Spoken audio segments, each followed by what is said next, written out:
Assalamualaikum warahmatullahi wabarakatuh. Bismillah walhamdulillah wala hawla wala quwwata illa billah. Allahumma salli wa sallim ala sayyidina Muhammadin miftahi babi rahmatillah adada ma fi ilmillah salatan wa salaman daimaini bidawami mulkillah wa ala alihi wa sahbihi wa mawalah. Subhanaka la ilma lana illa ma 'allamtana innaka antal alimul hakim. Rabbi shrah li sadri wa yassir li amri wahlul 'uqdatam min lisani yafqahu qawli wasaddid lisani wahdi qalbi bihaqqil Qur'anil azim wa rasulil karim sayyidina Muhammadin wa ala alihi wa sahbihi ajma'in, amma ba'd. Hadirin hadirat kaum muslimin wal muslimat rahimakumullah. Kita bersyukur kehadirat Allah subhanahu wa ta'ala atas hadirnya kita di tempat yang mulia ini. Semoga dengan kita bersyukur, Allah akan memberikan tambahan nikmat untuk kita semua. Salawat serta salam semoga tercurahkan kepada baginda agung Nabi Muhammad SAW, juga kepada keluarganya, para sahabatnya, serta pengikutnya sampai yaumul qiyamah. Alhamdulillah, dengan niat yang baik, dengan niat yang tulus, malam hari ini kita berada di majelis yang mulia ini. Sebelum kita belajar, kita senantiasa membaca doa atau membaca niat, yang mana niat ini yang kita baca sebelum kita belajar: nawaitu ta'alluma wa ta'lima wa tadhakkura wa tadhkira wa naf'a wal intifa'a. Itu dikarang, ditulis oleh seorang ulama besar yang sering kita dengar namanya di majelis ini ketika saya menyampaikan ceramah. Siapa yang menulis atau yang mengarang itu doa ataupun niat di dalam menuntut ilmu? Beliau tidak lain dan tidak bukan Al-Habib Abdullah bin Alawi Al-Haddad, seorang ulama besar di zamannya. Beliau tulis ini niat dengan penuh keikhlasan, sehingga apabila kita membaca, diharapkan mudah-mudahan niat kita sudah benar, sudah lurus. Kita mencari ilmu, menuntut ilmu, mendengarkan ilmu, maka dengan niat yang baik kita pun akan diberikan pahala ataupun ganjaran orang yang menuntut ilmu. Amin ya rabbal. Nawaitu at-ta'alluma, saya niat at-ta'alluma, ta'allum belajar, wa ta'lima mengajar, wa tadzakkura saya niat untuk diingatkan. Artinya kita masuk ke dalam majelis ilmu siap untuk diingatkan, siap untuk dinasehati, siap untuk diomongi. Wa tadhkira dan siap pula untuk memberikan peringatan. Niat pula untuk memberikan peringatan. Wa naf'a memberi manfaat, wal intifa'a mengambil manfaat. Terus-terusannya apa? Wal ifadata wal istifadah, niat untuk memberikan manfaat sama dan juga mengambil manfaat. Faedah juga artinya manfaat.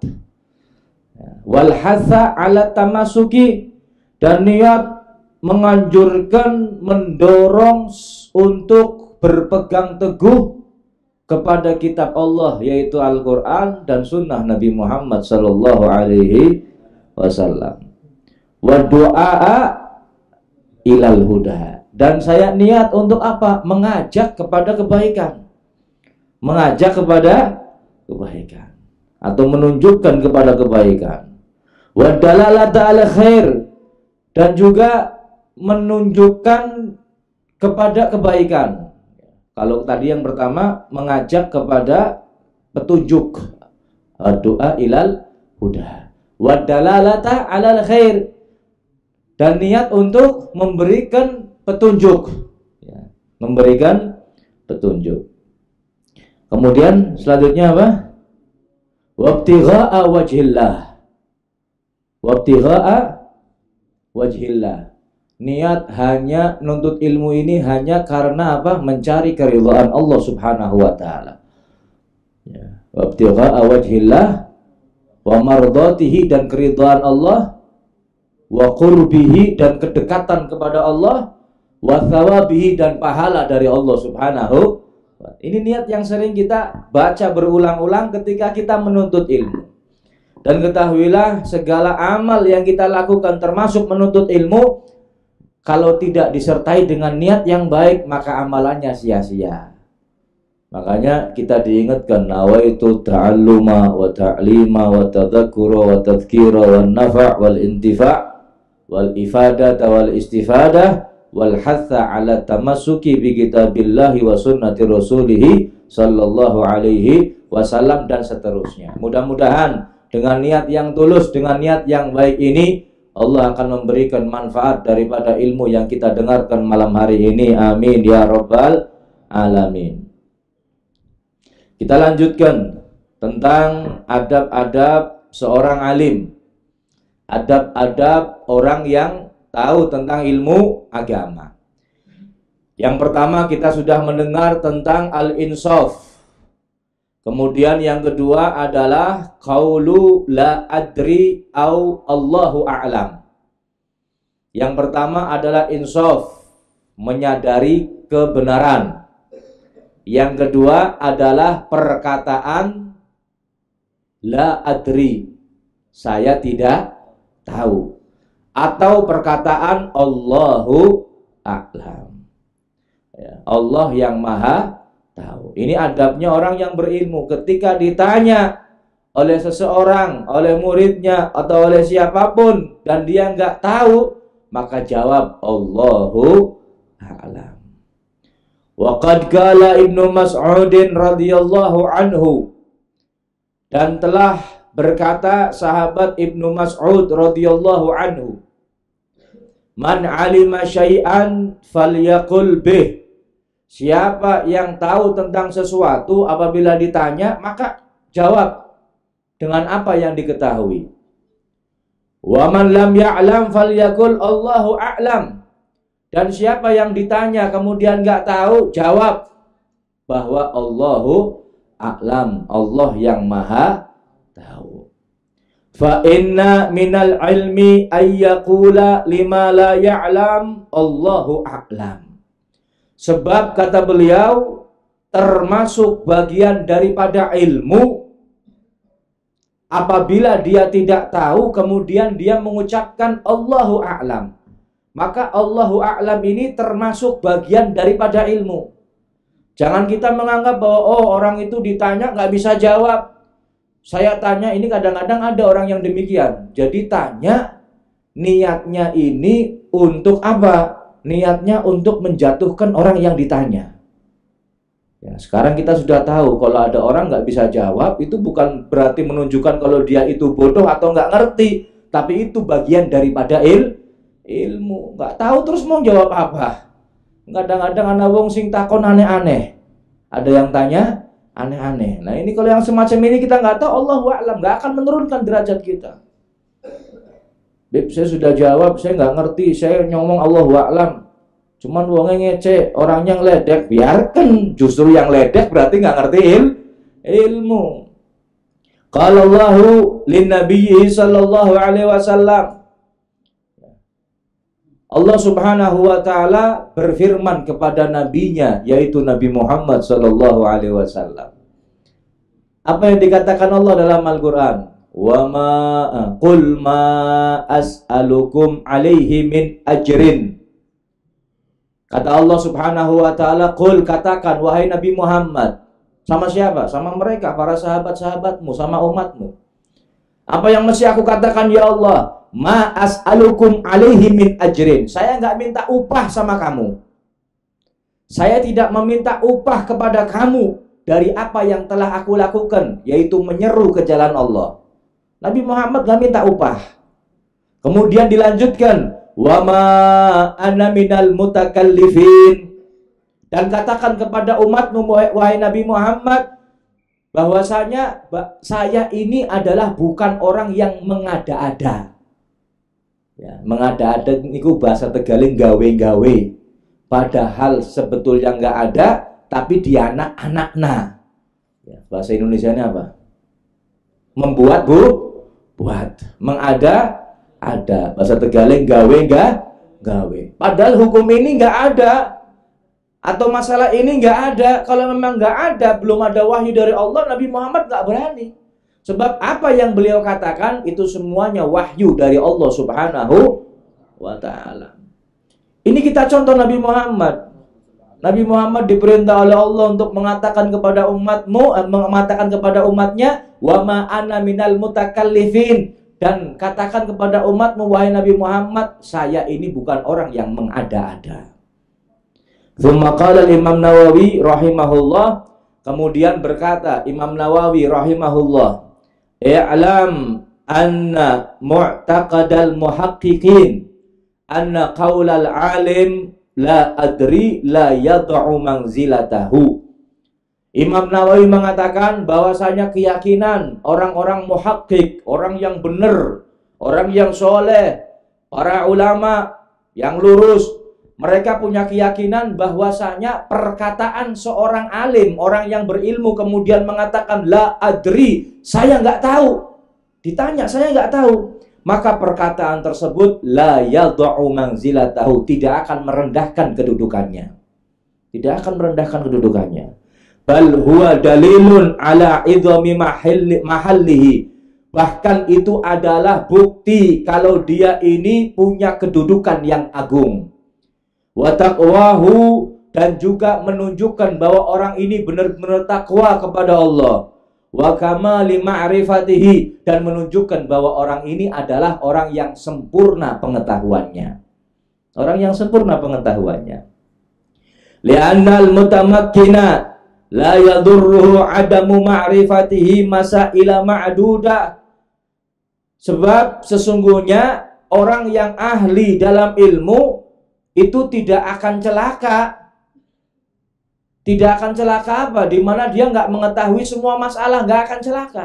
Dan nggak harus orang alim ini tahu semua masalah, nggak harus. Ya.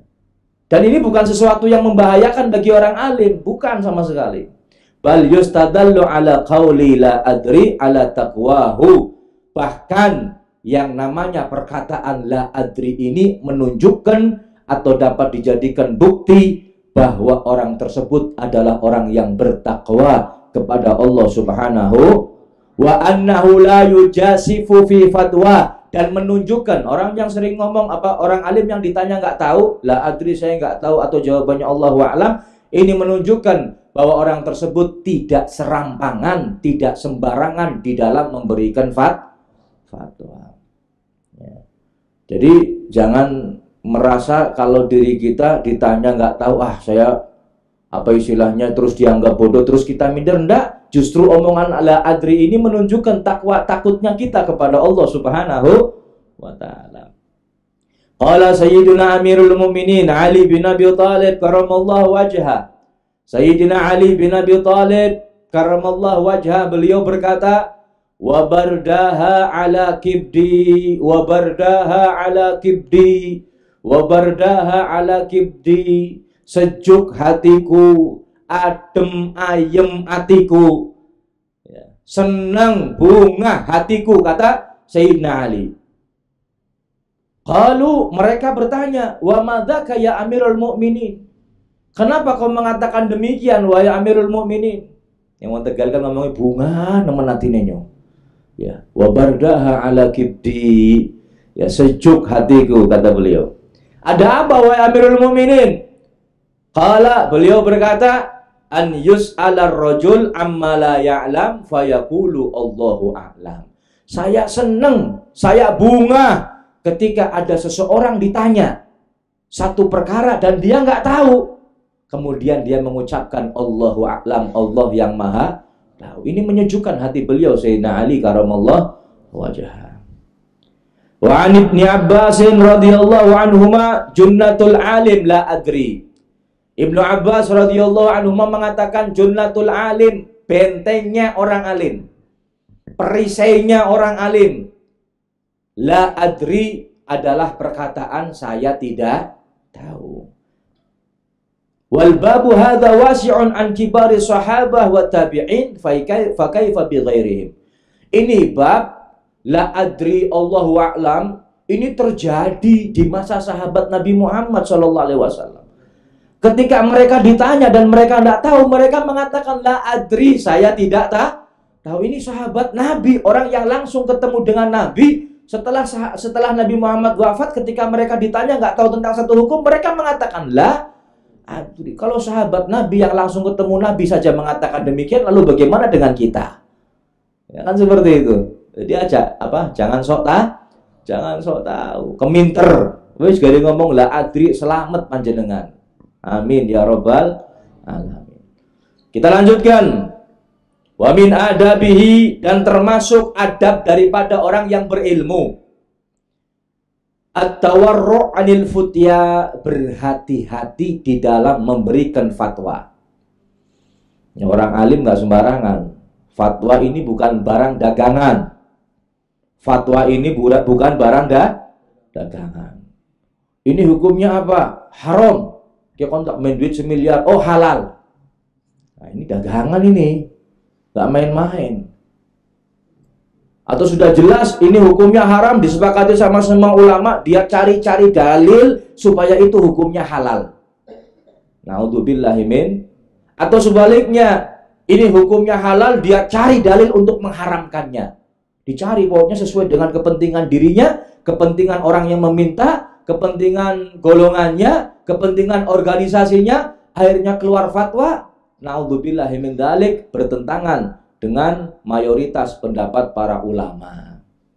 Ya, jadi adabnya adalah hati-hati dalam berfatwa. Ruwaina an Abdurrahman bin Abi Laila. Ya, ini seorang tabi'in. Beliau mengatakan, beliau berkata, adraktu 20 wa mi'atan min ashabi Rasulillah sallallahu alaihi wasallam. Beliau yang bernama Abdurrahman bin Abi Laila menjumpai sekitar 120 sahabat Nabi Muhammad sallallahu alaihi wasallam. Ya. Jadi gurunya banyak, bukan cuma satu sahabat Nabi. Gurunya dia ketemu 120 sahabat Nabi. Yus'alu ahaduhum anil mas'alah, dia menjumpai zaman sahabat, cuman nggak menjumpai zaman Rasul. Beliau mengatakan, yus'alu ahaduhum anil mas'alah, salah satu di antara sahabat ada yang ditanya satu masalah. Wahai sahabat Nabi, ini hukumnya apa? Fayarudduha hadza ila hadza hatta tarji'a ilal awal. Ini kalau ada orang ditanya, sahabat Nabi ditanya, saking hati-hatinya nggak mau mengeluarkan fatwa, nggak mau mengeluarkan jawaban, ya dia ini ngomong nolak, saya nggak mau jawab. Coba silahkan panjenengan ketemu sahabat itu fulan bin fulan. Akhirnya orang yang tanya datang ke sahabat yang lain. Sahabat yang lain ngomong lagi, saya nggak berani jawab. Coba kamu tanya sama sahabat yang lain. Terus sampai muter. Akhirnya wong ini balik maning karo sahabat yang pertama ditakoni. Sampai pertama lagi. Kenapa mereka hati-hati nggak mau mengeluarkan fatwa? Nanti baru ada jawaban. Wa fi riwayatin ma min ahadin yuhadditsu bi haditsin illa wadda anna akhahu kafahu iyyahu. Di zaman sahabat Nabi sallallahu alaihi wasallam, kalau ada orang yang ditanya, Rasulullah pernah mengatakan demikian, saya pengen dengar hadisnya seperti apa. Ketika ada sahabat yang hafal hadisnya ini, dia ini mau ngomong tapi dia di hatinya berharap, dia punya keinginan supaya ada orang yang mencegah, ada sahabat lain yang mencegah. Kamu jangan ngomong, sudah dari saya saja. Kepenginnya seperti itu. Lain dengan kita. Kalau kita kan sudah ngerti, anak wong takon wis nyong jawab, nyong ngerti kabeh ke. Nah, ini kita. Sahabat Nabi nggak seperti itu. Ketika mau mengeluarkan hadis saja, dia ini berharap temannya atau sahabat yang lain mencegahnya. Supaya apa? Supaya nggak mengeluarkan hadis, biar sahabat yang lain saja. Ini saking hati-hatinya mereka. Wala yustafta an syai'in illa wada annahu kafahul futiyah. Dan ketika ada orang bertanya, minta fatwa, mau jawab, ini mereka berharap sahabat yang lain ini mencegahnya, kemudian ada sahabat yang lain yang memberikan fatwa. Jangan dirinya yang memberikan fatwa. Ini sikap kehati-hatian mereka, para sahabat Rasulullah Sallallahu Alaihi Wasallam. Wa an Ibni Mas'ud wa Ibni Abbasin radhiyallahu anhum. Dari sahabat Ibnu Mas'ud dan sahabat Ibnu Abbas, beliau berdua mengatakan, man afta an kulli ma yus'alu fahuwa majnun. Siapa orangnya yang berfatwa, memberikan jawaban, berfatwa atas setiap persoalan, setiap pertanyaan, fahuwa majnun, itu orang gila. Hukumnya ini apa? Jawab. Hukumnya ini apa? Jawab. Padahal dia nggak tahu. Dia jawab terus padahal nggak tahu. Maka ini majnun. Tahu majnun? Edan. Wa kana al-Imam Malik rahimahullah yaqul, man ajaba fi mas'alatin fayanbahi qabla al-jawab ay ya'ridha nafsahu 'ala al-jannati wan nari wa kaifa khalasuh. Kata Imam Malik, beliau mengatakan siapa yang ingin menjawab satu pertanyaan, ada orang tanya, ketika mau jawab dia harus memikirkan, mikir sing dawa. Ya, bukan mikir untuk kepentingan dirinya, tapi mikir apa? Mikir kira-kira apa, seakan-akan ada surga dan neraka di hadapannya. Jadi apa? Kalau mau jawab niku hati-hati. Kalau nggak tahu dia ngomong wallahu a'lam. Kenapa? Kalau dia jawabannya benar ada surga di depannya. Kalau dia jawabannya salah, hati-hati ada neraka. Jadi dia bentangkan dirinya. Dia pikirkan kalau mau jawab itu seakan-akan surga dan neraka ada di hadapannya. Wa kaifa khalasuhu, bagaimana dia akan selamat dari neraka masuk surga, kemudian masuk surga. Ini harus dipikirkan hadirin yang dimuliakan Allah. Tsumma yujib, kemudian baru menjawab.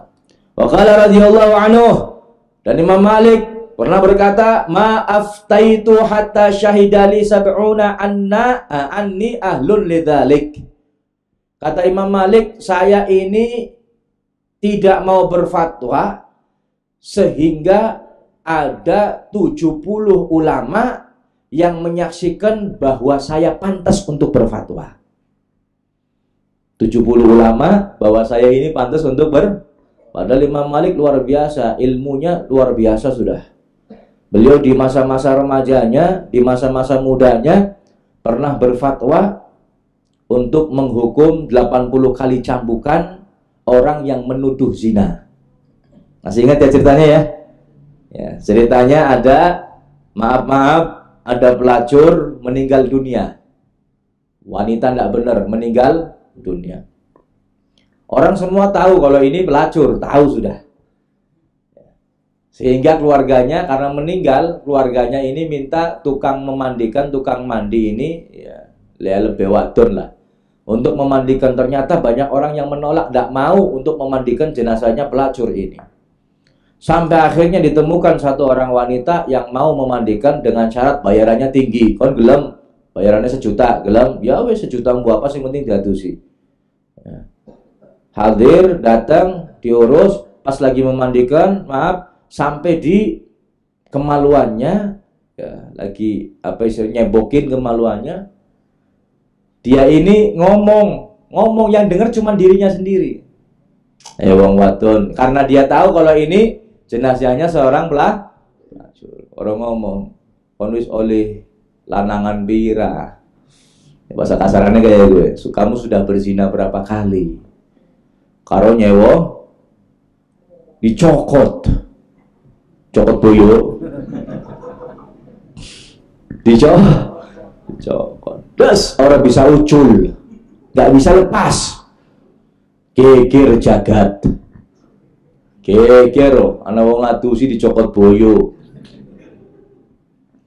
Akhirnya ulama pun berdatangan berfatwa. Ada yang memberikan fatwa, wes tangannya ditugel baik, kubur bareng orang mayite. Ada yang ngasih fatwa lagi, aja tangannya sini ditugel melas disurin. Kue baik diiris baik, endah nempel nang tangane wong sing urip. Jadi kaya banget temen nempel kalau tahun galdina ketemunya gue iki. Ini kan ada yang berfatwa macam-macam sudah. Ternyata masyarakat ini kayak aduh ke fatwa kayak nggak pas ini. Nggak pas. Akhirnya datang Imam Malik. Mereka sepakat sudah, Imam Malik coba kamu berfatwa. Ini gimana caranya nih seperti ini.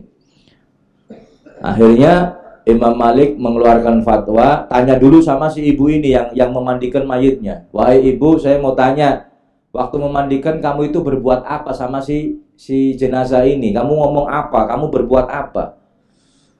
Si ibu ini mengatakan, saya nggak ngomong apa-apa, saya nggak berbuat apa-apa, cuman saya ngomong untuk diri saya pribadi, nggak ngomong sama orang lain.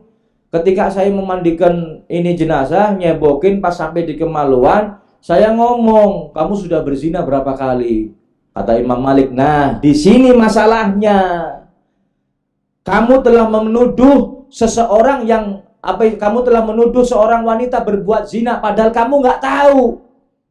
Padahal kamu nggak ngerti, kamu cuma dengar kabar dari orang. Si fulanah berzina, kamu dengar kabar dari orang, ya kamu nggak melihat langsung, kemudian kamu mengatakan demikian, berarti kamu menuduh zina. Orang yang menuduh zina, ini harus dicambuk 80 kali. Nah, ini hukum Islam seperti itu. Kalau ada orang yang menuduh zina, nggak bisa mendatangkan saksi, nggak bisa mendatangkan bukti, cambuk 80 kali. Cambuk 80 kali, jeder. Pas hitungan 80 kali, jeder. Niki tangannya ucul.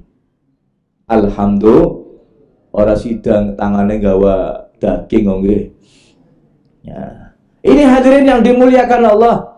Ini hati-hatinya Imam Malik radhiyallahu anhu. Coba dong misalkan ikuti fatwa, diris bae tangannya kubur bareng. Melasi wong sing ngadusi yo. Bayar sepira ora tangannya hilang. Ya.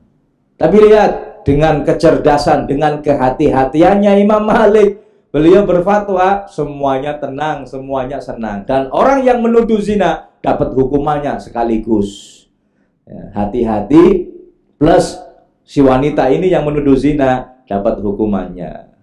Coba panjenengan nang Indonesia wong sing nuduh zina dicambuk 80 kali. Tak jamin dan separuh penduduk Indonesia isinya cambukan kabeh. Makanya hati-hati hadirin yang dimuliakan Allah, jangan sembarangan menuduh zina. Qala Sayyiduna al-Imam al-Allamah al-Wajih Abdullah bin Husain al-Faqih radhiyallahu anhu fi muqaddamati kitabih Matlabil Iqadh. Beliau Sayyidina al-Imam Abdullah bin Husain al-Faqih pernah mengatakan dalam salah satu kitabnya, wal yatadzakkiril muwaffaqu bima warada 'anil mukhtar fi qaulihi. Hendaknya diingat-ingat tentang hadis kabar yang datang dari Nabi kita Muhammad Shallallahu Alaihi Wasallam. Diperhatikan dengan seksama apa yang datang dari Nabi Muhammad Shallallahu Alaihi Wasallam.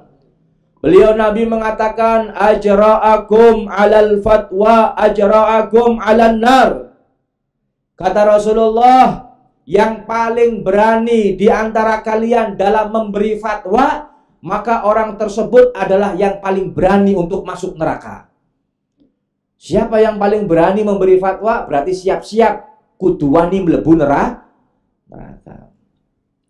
Wal yata'ammal ahwal salafis salih min as-sahabah wa tabi'in wa man ba'dahum min ulama'id din wa taharriyahum fil fatwa ma'a amkaniyati aqdamihim fil ulum wa quwwati ijtihadihim wa bu'dihim anil hawa.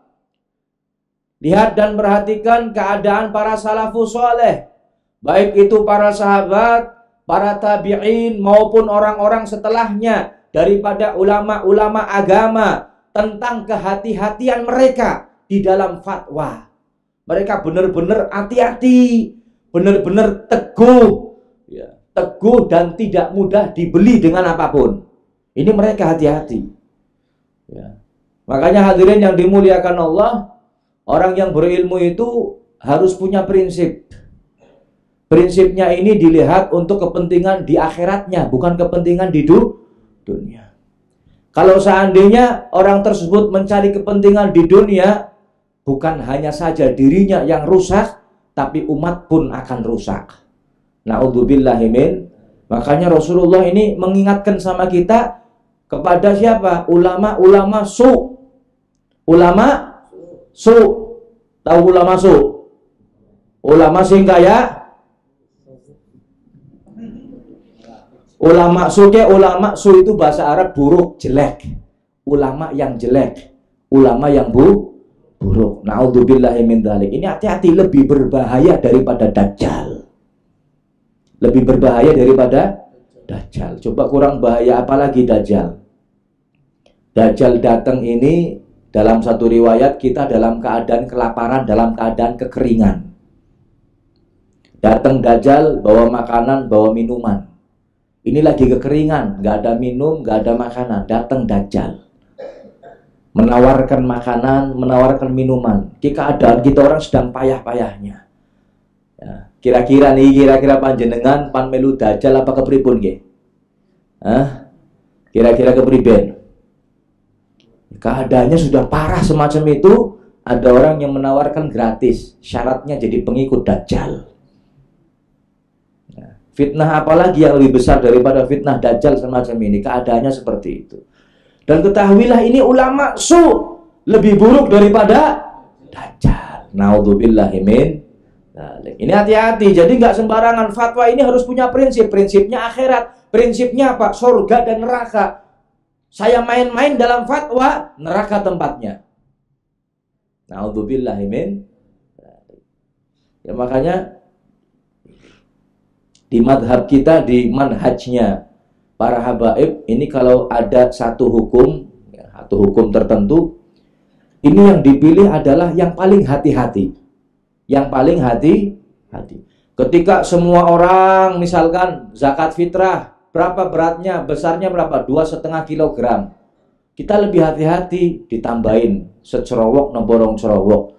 Akhirnya tepatnya 2,75. Hati-hati. Ada lagi yang saking hati-hatinya 3 kilo. Kenapa? Supaya mantep. Itu seperti itu. Nah, jadi ini contoh kecil saja hadirin yang dimuliakan Allah. Kita lihat hatta ruwiya anil Imam Malik rahimahullah. Ya, balik lagi kepada ceritanya Imam Malik rahimahullah. Wa huwa min ajalli ulama'i salafi salih. Dia ini ulama terkemuka di zaman salafus saleh. Di zaman tabi'in, ulama terkemuka ini Imam Malik. Annahu ajaba ala arba'i masaila min nahwi arba'ina mas'alatan. Wa huwa min ajli ulama salafi salih annahu ajaba ala arba'i masail min nahwi arba'ina mas'alah. Qala fil bawaqi Allahu a'lam. Lihat Imam Malik ini orang ulama besar luar biasa. Ada orang bertanya, pertanyaan banyak, sekitar 40 pertanyaan. 40 pertanyaan. Ini. Imam Malik hanya menjawab 4 pertanyaan saja. Yang dijawab hanya 4 pertanyaan. Dan sisanya berarti 36 pertanyaan beliau jawab Allahu a'lam. Allah yang maha tahu. Ini sekali berimam Malik. Lalu bagaimana dengan kita hadirin yang dimuliakan Allah? Kadang jawab tergesa-gesa. Oh, jawab ini, jawab ini, jawab ini, jawab ini. Bahkan sesuai dengan keinginannya, sesuai dengan golongannya. Akhirnya apa? Rusak umat Islam gara-gara fatwanya. Na'udzubillahi min. Sudah nggak usah ngira-ngira siapa sih maksud Habibmu, nggak usah sudah. Pokoknya siapa yang nggak berhati-hati dalam fatwa, ya berarti dia tidak beradab di dalam menjaga adabnya ilmu. Na'udzubillahi min. Mudah-mudahan kita dijaga bisa mempunyai adab yang semacam ini. Walaupun apalagi kita ilmu sedikit, pengajian paling seminggu ping telu. Kuwi kadang mangkat kadang ora. Ini yang jadi masalah. Kuwi seminggu ping telu, kadang mangkat kadang ora. Kemarin malam 1 saya sudah ngomong, jadikan majelis ilmu yang kita hadiri, ya, itu jadikan jadwal tetap bagi kita. Ya, belajar untuk mendisiplinkan waktu, mendisiplinkan diri. Saya punya amalan wirid, Di antaranya malam Selasa, malam Kamis, malam Sabtu saya harus ngaji.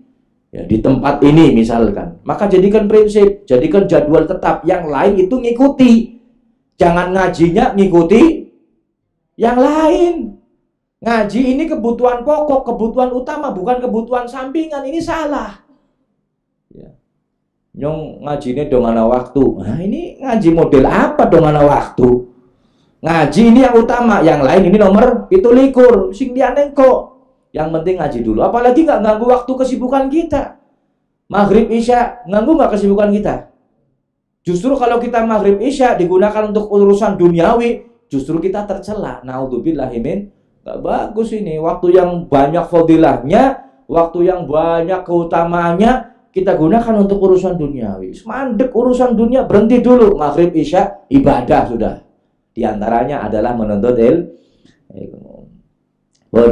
Dan masih ada beberapa hadirin yang dimuliakan Allah tentang adabnya orang yang mempunyai ilmu. Satu lagi saya sebutkan, ya, kita bahas. Yang pertama, yang berikutnya adalah at-tarafu' anid dunya. Nah, ini orang yang punya ilmu harus memandang rendah, menjauhi dunia. Menjauhi, bukan berarti dia nggak boleh kaya. Kaya silahkan. Cuman kekayaannya jangan ditaruh di hati. Kekayaannya ditaruh di tangan saja sudah. Hatinya aja mikiri dunia. Ini orang yang punya ilmu semacam ini harus memandang rendah dunia. Ad-dunya mal'unah. Kan disebutkan seperti itu. Ad-dunya mal'un. Dunia ini terlaknat. Mal'unun ma fiha, terlaknat semua isinya. Kecuali 3. Zikrullah wa alim wa muta'allim. Kecuali orang yang berzikir kepada Allah, orang alim dan orang yang belah. Ini 3 ini kalau nggak ada dalam dunia, kehidupan dunia kita, bisa-bisa dunia kita yang kita miliki terkutuk, terlaknat oleh Allah Subhanahu wa taala. Na'udzubillahi min. Nah, ini udah dipandang rendah. Wa min adabil alim ayyakuna syarifan nafsi murtafi'an anil jababirati wa abna'id dunya. Termasuk adabnya orang alim adalah dia ini memuliakan dirinya, memandang rendah kepada kekuasaan, dan jangan sampai jadi hamba-hamba dunia. Jangan sampai jadi budak-budak dunia. Naudzubillahi min. Kalau seandainya orang alim, ulama sudah menjadi budak-budaknya dunia, maka dia itu akan susah untuk memberikan nasihat dan memberikan fatwa kepada orang lain. Contoh, wis biasa jaluk-jaluk maring wong sugih sama orang kaya. Wahai orang kaya, saya minta dong uang THR. Saya minta untuk beli ini, saya minta untuk beli itu, saya untuk kebutuhan pribadinya dia. Dia minta. Lah suatu saat orang yang diminta ini berbuat salah, kira-kira sing jaluk-jaluk kue wong alim iku sing jaluk-jaluke bisa ngomongi bleh. Cara bahasa Tegal, dedek ilate, angel wis dedek. Nah, kenapa sudah biasa minta. Ini orang yang biasa diminta berbuat salah. Pan ngomongi gue priben. Angel lo ya. Angel. Jangankan orang alim, orang biasa saja, biasa jaluk. Sing biasa main salah. Dia sudah jelas salah misalkan, pasti belani. Kenapa? Karena sudah sering dikasih. Gila betul. Ya, mulane orang yang berilmu itu benar-benar harus punya prinsip dalam hal ini. Jangan sampai minta. Jangan sampai apa istilahnya cari dunia yang akhirnya ketika mendapatkan kedudukan dunia dari seseorang, dia lalai, nggak berani ngomongi. Ya, paham ya? Ini masalah ini luar biasa hadirin yang dimuliakan Allah. Banyak fitnah yang terjadi di dalam masalah ini. Karena dunia masuk, dikasih uang, dikasih ini sama pihak tertentu, sama orang tertentu. Akhirnya apa? Ketika mereka berbuat salah nggak berani ngomong. Minimal meneng orang wani ngomong. Pol-pol ngomong nyong orang melu-melu. Ya kan? Nyong orang melu. Orang melu-melu pimpin kena kia hak karo batil kok nggak ikut-ikutan. Kecuali ini bener nyong orang melu-melu. Ini salah diomongi lorone kan seperti itu. Ini bener, ini salah nyong orang melu-melu sih bisa nyong orang melu-melu pimpin. Ya ini berarti kan salah yang semacam ini. Kalau ada hak dan batil, ikuti yang hak, jangan yang batil. Nah, makanya ini perlu insya Allah nanti akan kita bahas di pertemuan selanjutnya tentang masalah adab-adab seorang yang berilmu. Mudah-mudahan Allah berikan manfaat dari apa yang kita baca, dari apa yang kita omongkan, daripada yang kita sampaikan. Amin ya rabbal alamin. Ya, coba panjenengan ditakoni, ana wong takon Habib nyong baca la ilaha illallah istiqomah wirid, itu seakan-akan jiwa saya berhadap-hadapan, roh saya berhadapan. Itu bagaimana Habib? Ya, akhirnya kita jawab ya mudah-mudahan alamat khair, tandanya kebaikan. Mudah-mudahan dikira panjenengan diterima. Lah nyong panjawab jiwa roh kepriben nyong puru wujute be ora ana.